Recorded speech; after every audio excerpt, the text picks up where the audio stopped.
welcome to Studio Bilby. I'm Gemma and today I'm going to be going through everything I've knit in the last year or so since I started knitting. I'll include all of the pattern information and the yarn that I used. I'm going to try and go through in chronological order as much as possible because I thought that would be a nice way to look back on the year that I've been knitting and what I've learned along the way. Jumping into my first ever knitted garment, I don't actually have an example here. I couldn't find it. I have a sneaking suspicion that I might have accidentally donated it at some point, but I'm going to put up some pictures of my first ever knitting project. This was the Open Trails sweater vest by Ashley Lillis, and the reason I chose this one was because it had a video follow along, which was really helpful when I was starting out and didn't really know how to do any of the stitches. And the yarn that I used was the 8-ply pure merino wool from Four Seasons in the colour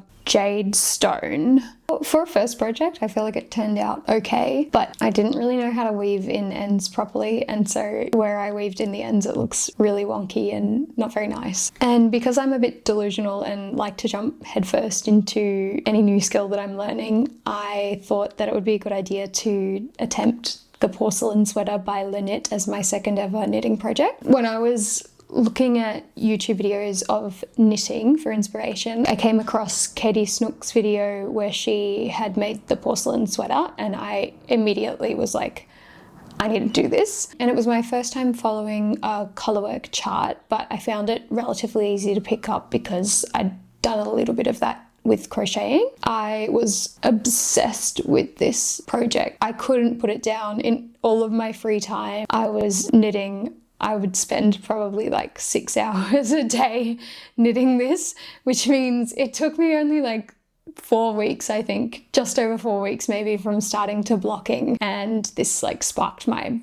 obsession. It looked like such a daunting project, but when you're actually just breaking it down step by step, it's really not that hard. Like if I ever got stuck on something, which obviously happened a lot at the beginning, you just stop at whatever step you're on and go and look up a YouTube tutorial on how to do that certain stitch. And here she is.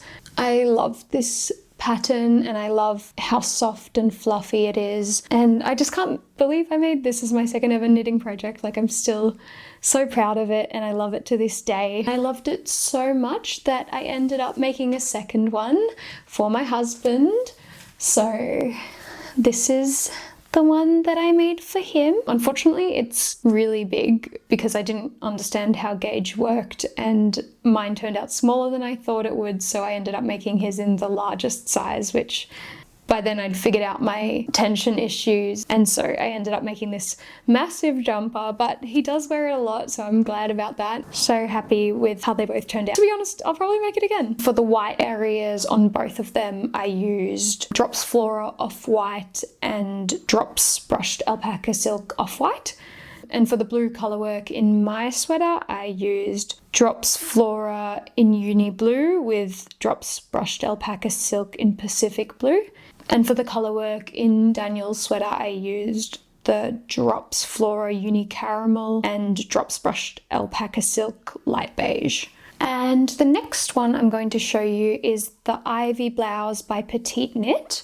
And I knitted this up in the beige Drops Brush Alpaca Silk that I had left over from knitting Daniel's porcelain sweater. And this was really just like a quick leftover yarn project that I whipped up whilst waiting for my next yarn order to arrive. So I just wanted something that wouldn't use heaps of yarn. I really love the pattern. Like it's a very simple blouse. After doing all the colour work in the porcelain sweater, I did maybe get a bit bored knitting this. I really like it. It's lightweight, it's a nice basic, and I'd like to knit it again maybe in a white and then maybe like another colour. And then the next project was a free pattern actually. It's the Dove Feather Cardigan by Drops Design. Here it is. I knit this up using Drops Melody vanilla yarn. This was a pretty quick one to make because I knitted up using 7mm needles, so it was a nice speedy project. This was the first cardigan I ever made, and the first and only time I've actually put buttonholes into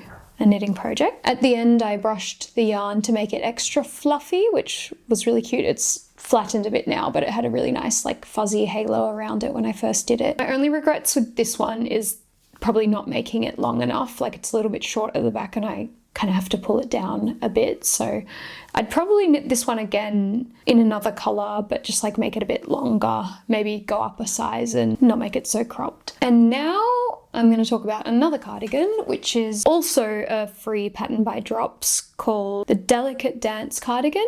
It's got a little tie at the front instead of buttons. Unfortunately, the yarn I ordered ended up being a lot duller than I expected, but it's still cute. And this was my first time doing one of those like rolled hems. I'm not really sure what the name for it is, but that was a cute little detail, a new skill unlocked. And for this one, I used Drops Flora red held together with Drops brushed alpaca silk in red. And the next project I did is actually the sweater that I'm wearing now. It's the Hardy sweater by Wool and the Gang. The pattern and the yarn were a bit on the expensive side, but I really liked that Wool and the Gang sells you everything that you need and you don't have to go sourcing the yarn from all over the world. So I thought I'd give it a go. And the yarn is pure mohair, so that's probably why it's on the more expensive side. This was a really quick project to knit up because it was on 8mm needles, so it knit up really quickly, and it's definitely my most worn knitted project ever. Like I wear it most days, I wear it all the time. It's been everywhere with me. I love it so much. I love the fit.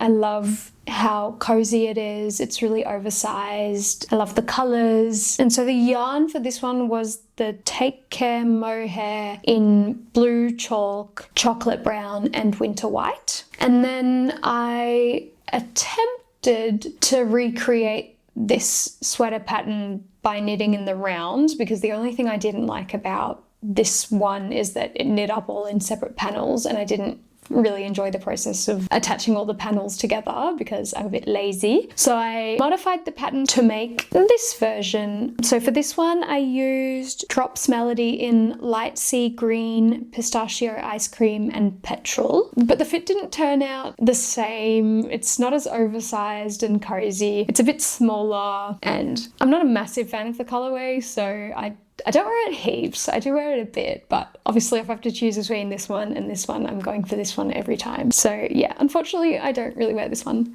too much. And around this time, I was seeing those red and pink sweaters everywhere, and I was like, well, I have to make one. So this is the Olga sweater by Petite Knits, and I used Drops Flora Strawberry Pink held together with Drops Kid Silk in Old Pink, as well as Drops Flora Red held together with Drops Kid Silk in Dark Rose. I love this pattern and I'd definitely make it again multiple times. I just need to have a good think about like what color scheme I would actually get a lot of wear out of. Before I get into my most recent sweaters, I'm going to go down the road of some side quests / fails that I've done in the year since I started knitting. I knitted up these gloves for my mother-in-law while I was on holiday in Italy. She gets really cold hands working in the vineyard, and so I knit her a pair of fingerless gloves as a present using the leftover red Drops Flora and brushed kid silk from my Olga sweater. I think it was a free pattern as well, so I'll drop a link to the gloves pattern. I'm pretty sure it was a free one. It was a really cute little fast gift to knit up. I think I made them in like a week. And now I've got a couple of beanies. So I can't remember what pattern I used for this one, but it's just like a synthetic yarn from Four Seasons, nothing special. I just had a bunch of this yarn from crocheting and wanted to make a little beanie. So I really like the color and the fit of this beanie. I'd like to knit another version, maybe not a synthetic yarn, because I don't really like the feel. It's a bit plasticky. And then I knit this one up with some of the leftover yarn from my porcelain sweater. Although this is like the opposite problem to the other beanie, is that I really like the quality of the yarn, but I don't like the shape of the beanie. It doesn't fit me very well, so I think maybe I'll frog this and do it again a bit longer so that it doesn't look so weird on my head. Next up we have the famous sailor slippers by Annie Sews, and I knit a pair for my whole family for all of their birthdays. So these are the ones that I made for myself and Daniel. It's such a fun, really quick project to knit up between big projects. I obviously got a bit crazy and knit like 7 pairs, and it was my first successful attempt at felting, so that was really fun to knit up a massive slipper and then watch the magic of it shrinking in the washing machine. So that was really cool. And I think they're so cute and cozy. I wear them around the house in the colder months, which leads me to a very failed project, which is my first unsuccessful attempt at felting. So while I was in Italy, my mother-in-law had some leftover yarn that she said I could have, and I found a free pattern for felted slippers on the Drops website, and I thought I'd have a go knitting it up with this mystery yarn. Unfortunately, it must have been synthetic yarn, because when I went to felt them, not only did they not shrink, they grew into a monstrosity, and the more I washed them, the bigger they got. So obviously there was some synthetic fibers in that yarn, and when I left Italy I hid them in the bottom of a drawer because I was just so ashamed of this horrible creation that I had brought into existence. Which brings me to my most technically difficult sweater I've made to date, and this is the Moby sweater by Petite Knit in the version for men. So I knit this one as a birthday present for my husband, but it ended up being a pretty late birthday present because I was in the middle of wedding planning at the time and work was really ramping up, so I had very little free time or energy to work on this. From start to finish, I think it took me, roughly 8 months. It was my first time knitting cables, and it was, definitely the most complex thing I've ever knit, but it was really fun. And I don't know why I avoided cables for so long, because like most things with knitting, they look hard, but it's really not that hard once you get into it. I'm really happy with how it turned out. I spent a good portion of my honeymoon finishing this off on the beaches in Sardinia, so that was a lovely activity. I'm so happy with it. I finished blocking it the other week, and since I gave it to Daniel as a very late birthday present, he's been wearing it pretty much ever since, so I'm happy with that. And the yarn I used for this one was Drops Lima in the color Chalk. One thing I wasn't anticipating with this sweater is how much more yarn you use by doing all of these different stitches, or maybe it's just me. I don't know if anybody else has that problem, but I feel like I used probably 50% more yarn than I would use for a sweater that was just all stockinette stitch. I think that was the main learning for this, is just like how much more yarn you tend to go through when you're knitting a bunch of different stitches. And finally, fresh off the knitting needles, is my Frankie sweater, another one by Petite Knit. I've had this one on my wish list for a really long time. I knit it up using Drops Lima in light blue and chestnut, and I haven't blocked it yet, but so far I'm pretty happy with the results. I'm just tossing up whether or not to make it a little bit shorter, because when I tried it on, I'm like, maybe this would look better slightly more cropped, maybe if I take off a few centimeters. So I don't know, let me know what you think. I think I'm gonna block it first and see how it sits, and then potentially take a few centimeters off the bottom if I don't like the length after it's blocked. So that pretty much covers everything I've knit in the last year and a bit since I started learning to knit.